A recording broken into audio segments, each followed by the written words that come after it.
Ayan. Makasama ko dito. Good morning. Luto tayo breakfast time. Matapos lang po ng work. Ganito na po yung pinalabasan niya. Yan.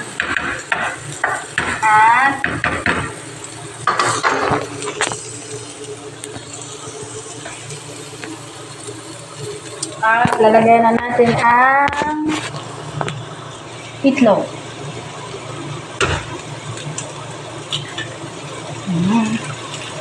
One. Hindi makita, no? Sorry guys, ha?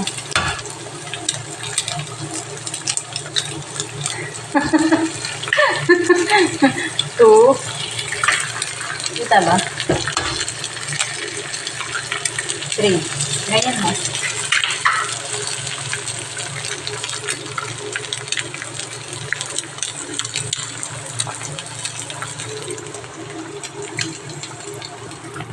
Ganyan lang siya. Tapos, pahinaan natin ang apoy.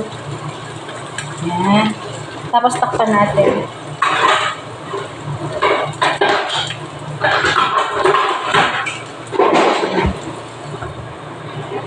Thank you for watching. Thank you for watching. God bless.